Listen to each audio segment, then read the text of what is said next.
Sir Arthur Conan Doyle, The Resident Patient. An audiobook, narrated by David McCran. In glancing over the somewhat incoherent series of memoirs with which I have endeavoured to illustrate a few of the mental peculiarities of my friend Mr. Sherlock Holmes, I have been struck by the difficulty which I have experienced in picking out examples which shall in every way answer my purpose. For in those cases in which Holmes has performed some tour de force of analytical reasoning and has demonstrated the value of his peculiar methods of investigation, the facts themselves have often been so slight or so commonplace that I could not feel justified in laying them before the public. On the other hand, it has frequently happened that he has been concerned in some research where the facts have been of the most remarkable and dramatic character, but where the share which he has himself taken in determining their causes has been less pronounced than I, as his biographer, could wish. The small matter which I have chronicled under the heading of A Study in Scarlet, and that other latter one connected with the loss of the glorious Scot, may serve as examples of this Scylla and Charybdis which are forever threatening the historian.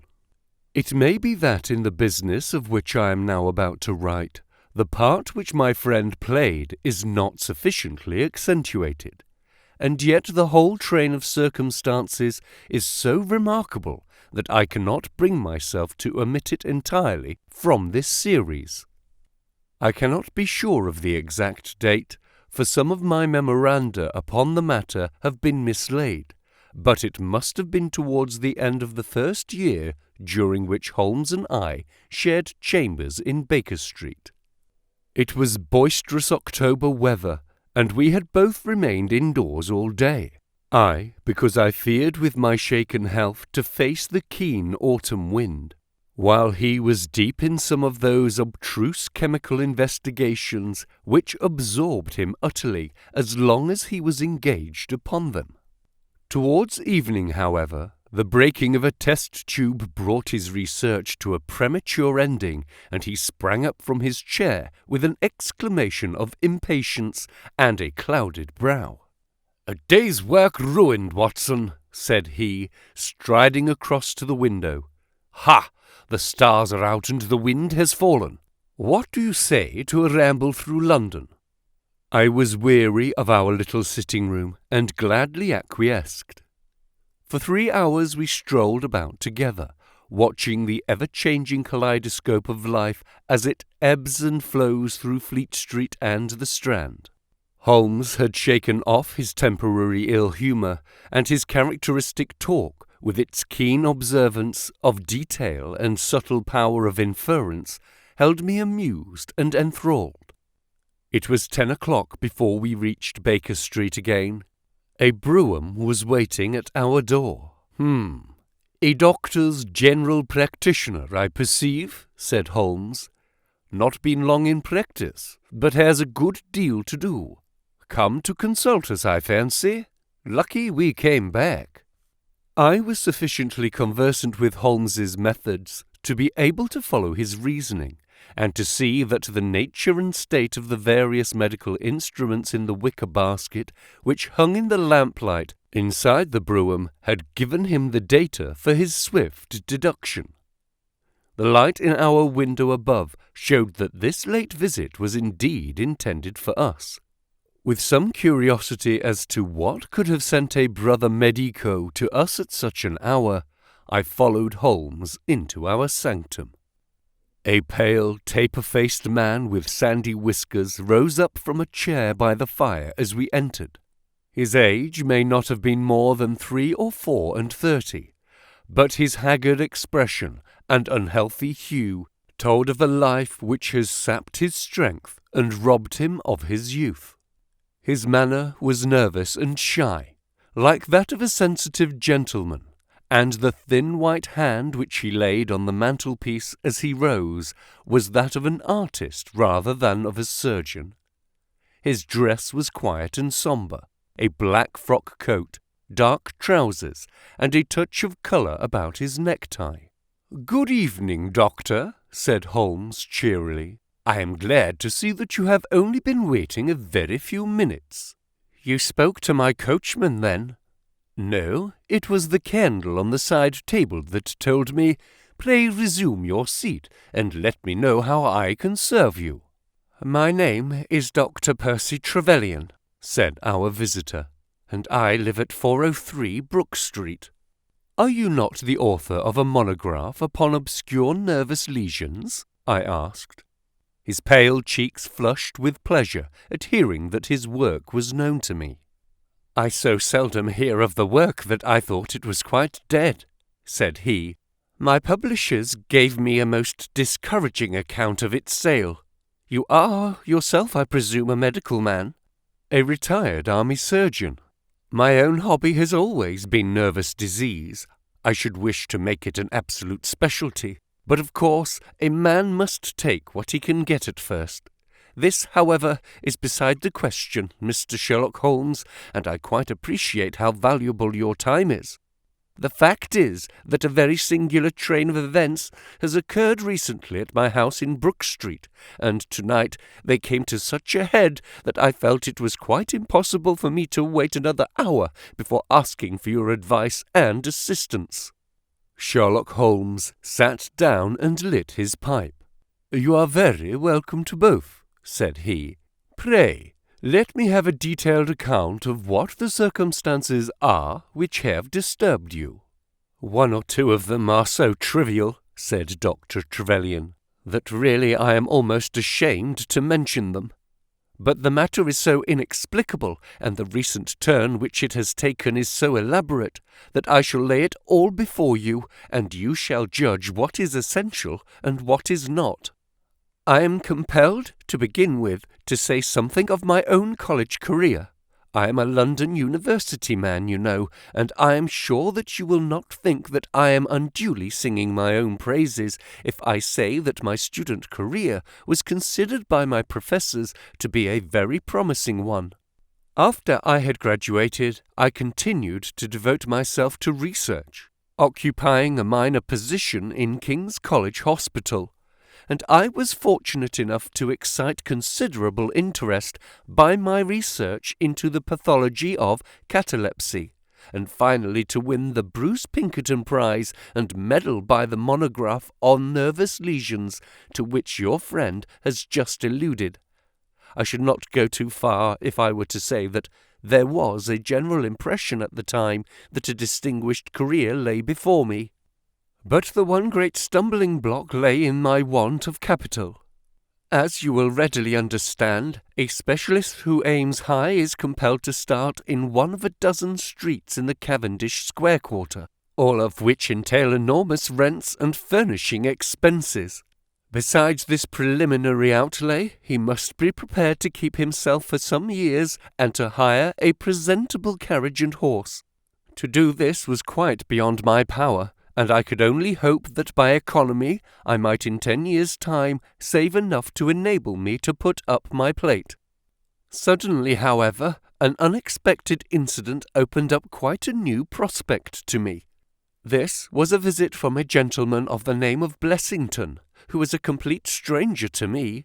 He came up to my room one morning and plunged into business in an instant. "You are the same Percy Trevelyan who has had so distinguished a career and won a great prize lately," said he. I bowed. "Answer me frankly," he continued, "for you will find it to your interest to do so. You have all the cleverness which makes a successful man. Have you the tact?" I could not help smiling at the abruptness of the question.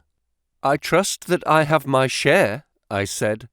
"Any bad habits? Not drawn towards drink, eh?" "Really, sir," I cried. "Quite right. That's all right. But I was bound to ask, with all these qualities, why are you not in practice?" I shrugged my shoulders. Come," said he, in his bustling way. "It's the old story, more in your brains than in your pocket, eh? What would you say if I were to start you in Brook Street?" I stared at him in astonishment. "Oh, it's for my sake, not yours," he cried. "I'll be perfectly frank with you, and if it suits you, it will suit me very well. I have a few thousand to invest, you see, and I think I'll sink them in you." "But why?" I gasped. "Well, it's just like any other speculation, and far safer than most." "What am I to do then?" "I'll tell you. I'll take the house, furnish it, pay the maids, and run the whole place. All you have to do is just wear out your chair in the consulting room. I'll let you have pocket money and everything. Then you hand over to me 3/4 of what you earn, and you keep the other quarter for yourself." This was the strange proposal, Mr. Holmes, with which the man Blessington approached me. I won't weary you with the account of how we bargained and negotiated. It ended in my moving into the house next Lady Day, and starting in practice on very much the same conditions as he had suggested. He came himself to live with me in the character of a resident patient. His heart was weak, it appears, and he needed constant medical supervision. He turned the 2 best rooms of the first floor into a sitting room and a bedroom for himself. He was a man of singular habits, shunning company and very seldom going out. His life was irregular, but in one respect he was regularity itself. Every evening at the same hour he walked into the consulting room, examined the books, put down 5 and 3 for every guinea that I had earned, and carried the rest off to the strong box in his own room. I may say with confidence that he never had occasion to regret his speculation. From the first it was a success. A few good cases and the reputation which I had won in the hospital brought me rapidly to the front, and during the last few years I have made him a rich man. So much, Mr. Holmes, for my past history and my relations with Mr. Blessington. It only remains for me now to tell you what has occurred to bring me here tonight. Some weeks ago, Mr. Blessington came down to me in, as it seemed to me, a state of considerable agitation. He spoke of some burglary which, he said, had been committed in the West End, and he appeared, I remember, to be quite unnecessarily excited about it, declaring that a day should not pass before we should add stronger bolts to our windows and doors. For a week he continued to be in a peculiar state of restlessness, peering continually out of the windows, and ceasing to take the short walk which had usually been the prelude to his dinner.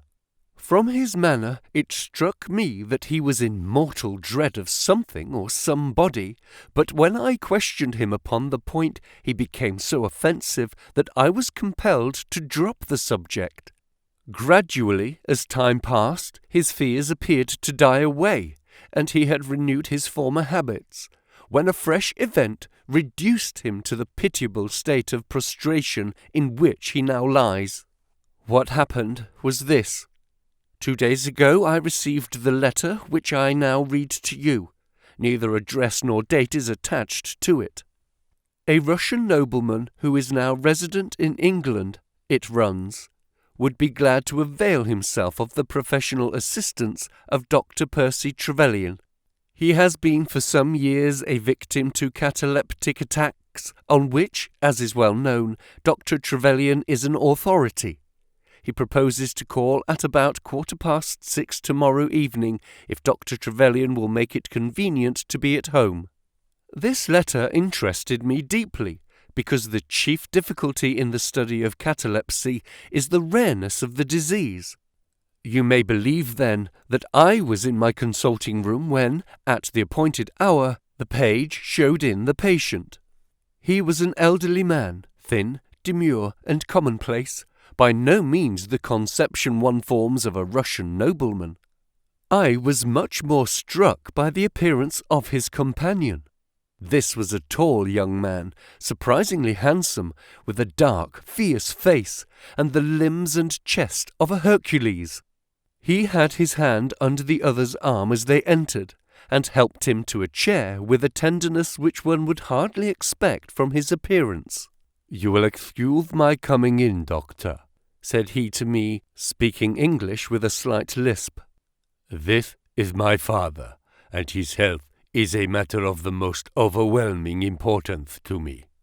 I was touched by this filial anxiety. "You would perhaps care to remain during the consultation," said I. "Not for the world," he cried, with a gesture of horror. "It is more painful to me than I can express. If I were to see my father in one of these dreadful seizures, I am convinced that I should never survive it. My own nervous system is an exceptionally sensitive one. With your permission, I will remain in the waiting room while you go into my father's case." To this, of course, I assented, and the young man withdrew. The patient and I then plunged into a discussion of his case, of which I took exhaustive notes. He was not remarkable for intelligence, and his answers were frequently obscure, which I attributed to his limited acquaintance with our language. Suddenly, however, as I was writing, he ceased to give any answers at all to my inquiries, and on my turning towards him, I was shocked to see that he was sitting bolt upright in his chair, staring at me with a perfectly blank and rigid face. He was again in the grip of his mysterious malady. My first feeling, as I have just said, was one of pity and horror. My second, I fear, was rather one of professional satisfaction. I made notes of my patient's pulse and temperature, tested the rigidity of his muscles, and examined his reflexes. There was nothing markedly abnormal in any of these conditions, which harmonized with my former experiences. I had obtained good results in such cases by the inhalation of nitrate of amyl, and the present seemed an admirable opportunity of testing its virtues. The bottle was downstairs in my laboratory, so leaving my patient seated in his chair, I ran down to get it. There was some little delay in finding it, 5 minutes, let us say, and then I returned. Imagine my amazement to find the room empty and the patient gone. Of course, my first act was to run into the waiting room. The son had gone also. The hall door had been closed, but not shut. My page who admits patients is a new boy and by no means quick. He waits downstairs and runs up to show patients out when I ring the consulting room bell. He had heard nothing, and the affair remained a complete mystery. Mr. Blessington came in from his walk shortly afterwards, but I did not say anything to him upon the subject, for, to tell the truth, I have got in the way of late of holding as little communication with him as possible. Well, I never thought that I should see anything more of the Russian and his son, so you can imagine my amazement when, at the very same hour this evening, they both came marching into my consulting room, just as they had done before. "I feel that I owe you a great many apologies for my abrupt departure yesterday, Doctor," said my patient. "I confess that I was very much surprised at it," said I. "Well, the fact is," he remarked, "that when I recover from these attacks, my mind is always very clouded as to all that has gone before. I woke up in a strange room, as it seemed to me, and made my way out into the street in a sort of dazed way when you were absent. And I," said the son, "seeing my father pass the door of the waiting room, naturally thought that the consultation had come to an end. It was not until we had reached home that I began to realize the true state of affairs." "Well," said I, laughing, "there is no harm done except that you puzzled me terribly. So, if you, sir, would kindly step into the waiting room, I shall be happy to continue our consultation, which was brought to so abrupt an ending." For half an hour or so I discussed that old gentleman's symptoms with him, and then, having prescribed for him, I saw him go off upon the arm of his son. I have told you that Mr. Blessington generally chose this hour of the day for his exercise. He came in shortly afterwards and passed upstairs. An instant later I heard him running down, and he burst into my consulting room like a man who is mad with panic. "Who has been in my room?" he cried. "No one," said I. "It's a lie," he yelled. "Come up and look." I passed over the grossness of his language, as he seemed half out of his mind with fear. When I went upstairs with him, he pointed to several footprints upon the light carpet. "Do you mean to say those are mine?" he cried. They were certainly very much larger than any which he could have made, and were evidently quite fresh. It rained hard this afternoon, as you know, and my patients were the only people who called. It must have been the case, then, that the man in the waiting-room had, for some unknown reason, while I was busy with the other, ascended to the room of my resident patient. Nothing had been touched or taken, but there were footprints to prove that the intrusion was an undoubted fact. Mr. Blessington seemed more excited over the matter than I should have thought possible, though of course it was enough to disturb anybody's peace of mind. He actually sat crying in an armchair, and I could hardly get him to speak coherently. It was his suggestion that I should come round to you, and of course I at once saw the propriety of it, for certainly the incident is a very singular one, though he appears to completely overrate its importance. If you would only come back with me in my brougham, you would at least be able to soothe him, though I can hardly hope that you will be able to explain this remarkable occurrence." Sherlock Holmes had listened to this long narrative with an intentness which showed me that his interest was keenly aroused. His face was as impassive as ever, but his lids had drooped more heavily over his eyes, and his smoke had curled up more thickly from his pipe to emphasize each curious episode in the doctor's tale. As our visitor concluded, Holmes sprang up without a word, handed me my hat, picked his own from the table, and followed Dr. Trevelyan to the door. Within a quarter of an hour we had been dropped at the door of the physician's residence in Brook Street, one of those sombre, flat-faced houses which one associates with a West End practice. A small page admitted us, and we began at once to ascend the broad, well-carpeted stair. But a singular interruption brought us to a standstill. The light at the top was suddenly whisked out, and from the darkness came a reedy, quivering voice. "I have a pistol," it cried. "I give you my word that I will fire if you come any nearer." "This really grows outrageous, Mr. Blessington," cried Dr. Trevelyan. "Oh, then, it is you, Doctor," said the voice with a great heave of relief. "But those other gentlemen, are they what they pretend to be?" We were conscious of a long scrutiny out of the darkness. Yes, it's all right," said the voice at last. "You can come up, and I'm sorry if my precautions have annoyed you." He relit the stair-gas as he spoke, and we saw before us a singular-looking man, whose appearance, as well as his voice, testified to his jangled nerves.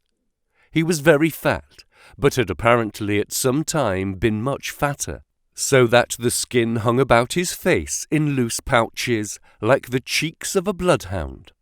He was of a sickly colour, and his thin, sandy hair seemed to bristle up with the intensity of his emotion. In his hand he held a pistol, but he thrust it into his pocket as we advanced. "Good evening, Mr. Holmes," said he. "I'm sure I am very much obliged to you for coming round. No one ever needed your advice more than I do. I suppose that Dr. Trevelyan has told you of this most unwarrantable intrusion into my rooms." "Quite so," said Holmes. "Who are these two men, Mr. Blessington, and why do they wish to molest you?" Well, said the resident patient in a nervous fashion. "Of course, it is hard to say that. You can hardly expect me to answer that, Mr. Holmes." "Do you mean that you don't know?" "Come in here, if you please. Just have the kindness to step in here." He led the way into his bedroom, which was large and comfortably furnished. "You see that?" said he, pointing to a big black box at the end of his bed. "I have never been a very rich man, Mr. Holmes, never made but one investment in my life, as Dr. Trevelyan would tell you. But I don't believe in bankers. I would never trust a banker, Mr. Holmes. Between ourselves, what little I have is in that box, so you can understand what it means to me when unknown people force themselves into my rooms." Holmes looked at Blessington in his questioning way and shook his head. "I cannot possibly advise you if you try to deceive me," said he. "But I have told you everything." Holmes turned on his heel with a gesture of disgust. "Good night, Dr. Trevelyan," said he. "And no advice for me?" cried Blessington in a breaking voice. "My advice to you, sir, is to speak the truth." A minute later, we were in the street and walking for home. We had crossed Oxford Street and were halfway down Harley Street before I could get a word from my companion. "Sorry to bring you out on such a fool's errand, Watson," he said at last. "It is an interesting case, too, at the bottom of it." "I can make little of it," I confessed. "Well, it is quite evident that there are two men, more perhaps, but at least two, who are determined for some reason to get at this fellow Blessington. I have no doubt in my mind that both on the first and on the second occasion that young man penetrated to Blessington's room, while his confederate, by an ingenious device, kept the doctor from interfering. And the catalepsy? A fraudulent imitation, Watson, though I should hardly dare to hint as much to our specialist. It is a very easy complaint to imitate. I have done it myself. And then, by the purest chance, Blessington was out on each occasion. Their reason for choosing so unusual an hour for a consultation was obviously to ensure that there should be no other patient in the waiting room. It just happened, however, that this hour coincided with Blessington's constitutional, which seems to show that they were not very well acquainted with his daily routine. Of course, if they had been merely after plunder, they would at least have made some attempt to search for it. Besides, I can read in a man's eye when it is his own skin that he is frightened for. It is inconceivable that this fellow could have made two such vindictive enemies as these appear to be without knowing of it. I hold it, therefore, to be certain that he does know who these men are, and that for reasons of his own he suppresses it. It is just possible that tomorrow may find him in a more communicative mood. "Is there not one alternative?" I suggested. "Grotesquely improbable, no doubt, but still just conceivable. Might the whole story of the cataleptic Russian and his son be a concoction of Dr. Trevelyan's, who has, for his own purposes, been in Blessington's rooms?" I saw in the gaslight that Holmes wore an amused smile at this brilliant departure of mine. "My dear fellow," said he, "it was one of the first solutions which occurred to me, but I was soon able to corroborate the doctor's tale. This young man has left prints upon the stair carpet which made it quite superfluous for me to ask to see those which he had made in the room. When I tell you that his shoes were square-toed instead of being pointed like Blessington's, and were quite an inch and a third longer than the doctor's, you will acknowledge that there can be no doubt as to his individuality. But we may sleep on it now, for I shall be surprised if we do not hear something further from Brook Street in the morning." Sherlock Holmes's prophecy was soon fulfilled, and in a dramatic fashion. At 7:30 next morning, in the first glimmer of daylight, I found him standing by my bedside in his dressing-gown. "There is a brougham waiting for us, Watson," said he. "What's the matter, then?" "The Brook Street business." "Any fresh news?" "Tragic, but ambiguous," said he, pulling up the blind. "Look at this, a sheet from a notebook, with 'For God's sake, come at once, P.T.' scrawled upon it in pencil. Our friend the doctor was hard put to it when he wrote this. Come along, my dear fellow, for it's an urgent call." In a quarter of an hour or so we were back at the physician's house. He came running out to meet us with a face of horror. "Oh, such a business!" he cried, with his hands to his temples. "What then?" "Blessington has committed suicide." Holmes whistled. "Yes, he hanged himself during the night." We had entered, and the doctor had preceded us into what was evidently his waiting room. "I really hardly know what I'm doing," he cried. "The police are already upstairs. It has shaken me most dreadfully." "When did you find it out?" "He has a cup of tea taken into him early every morning. When the maid entered, about 7, there the unfortunate fellow was, hanging in the middle of the room. He had tied his cord to the hook on which the heavy lamp used to hang, and he had jumped off from the top of the very box that he showed us yesterday." Holmes stood for a moment in deep thought. "With your permission," said he at last, "I should like to go upstairs and look into the matter." We both ascended, followed by the doctor. It was a dreadful sight which met us as we entered the bedroom door. I have spoken of the impression of flabbiness which this man Blessington conveyed. As he dangled from the hook, it was exaggerated and intensified until he was scarce human in his appearance. The neck was drawn out like a plucked chicken's, making the rest of him seem the more obese and unnatural by the contrast. He was clad only in his long night-dress, and his swollen ankles and ungainly feet protruded starkly from beneath it. Beside him stood a smart-looking police inspector who was taking notes in a pocket-book. "Ah, Mr. Holmes," said he heartily, as my friend entered. "I am delighted to see you." "Good morning, Lena," answered Holmes. "You won't think me an intruder, I am sure. Have you heard of the events which led up to this affair?"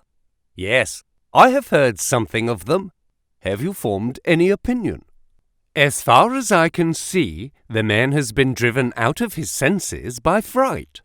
The bed has been well slept in, you see. There's his impression deep enough. It's about 5 in the morning, you know, that suicides are most common.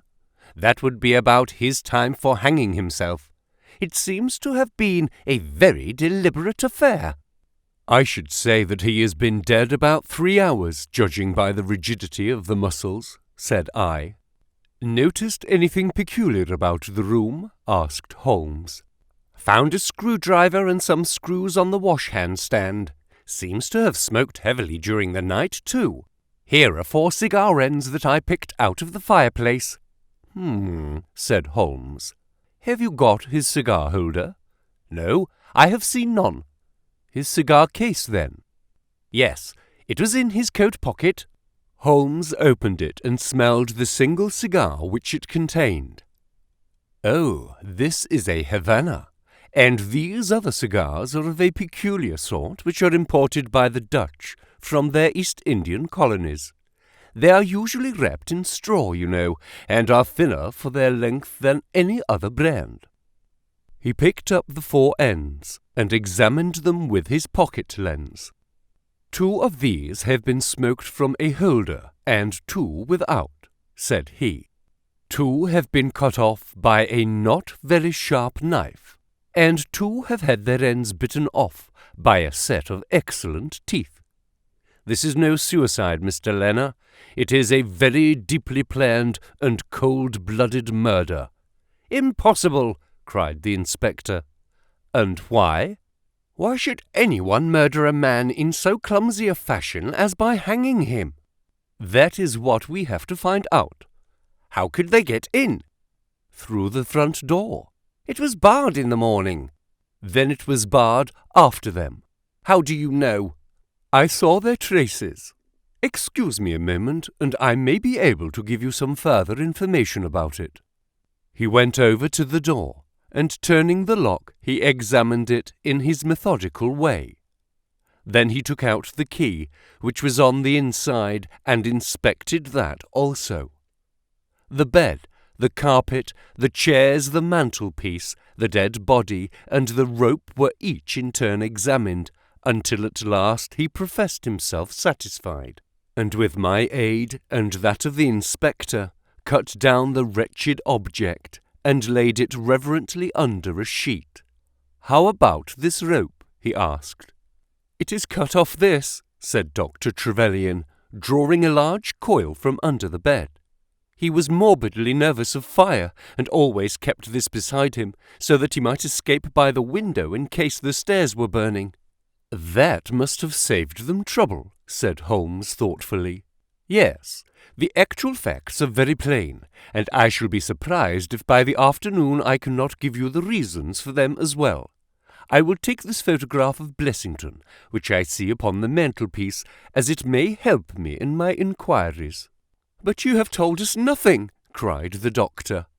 "Oh, there can be no doubt as to the sequence of events," said Holmes.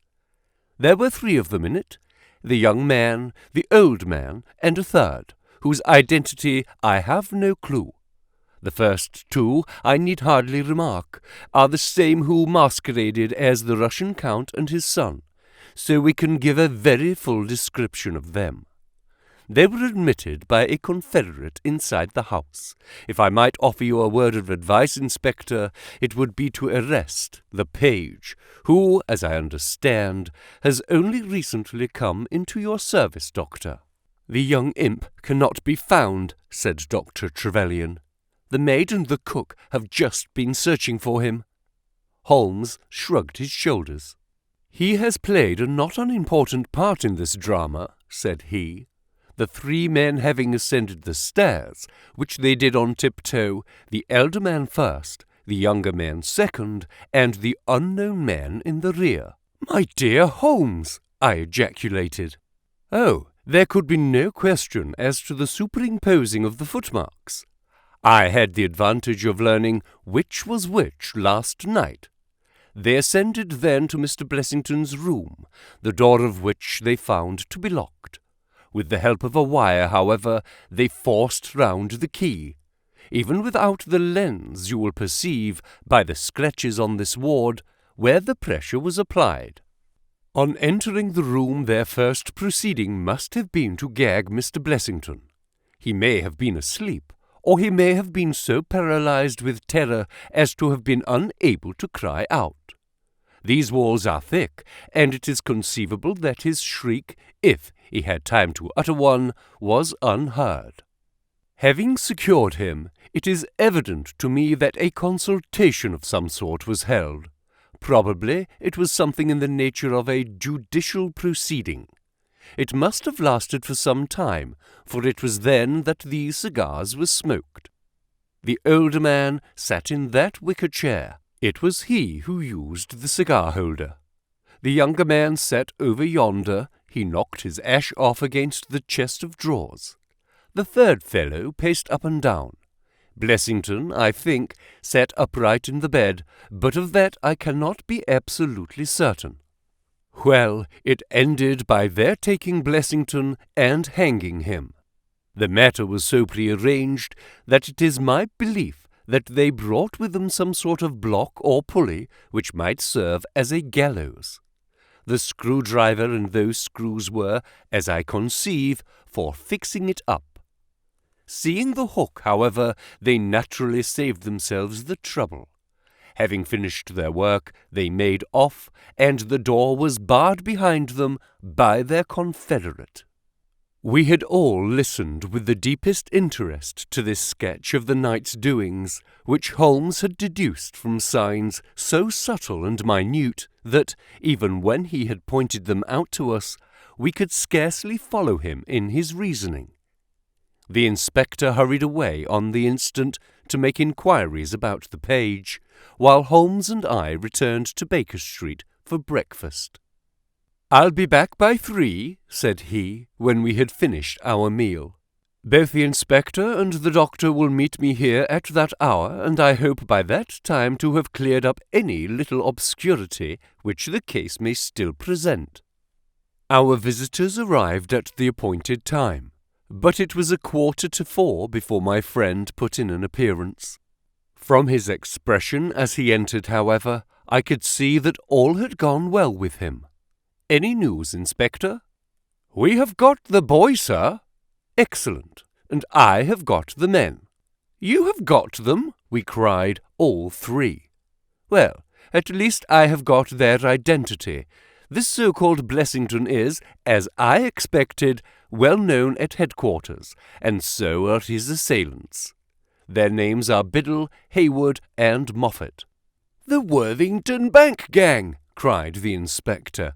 "Precisely," said Holmes. "Then Blessington must have been Sutton." "Exactly," said Holmes. "Why, that makes it as clear as crystal," said the inspector. But Trevelyan and I looked at each other in bewilderment.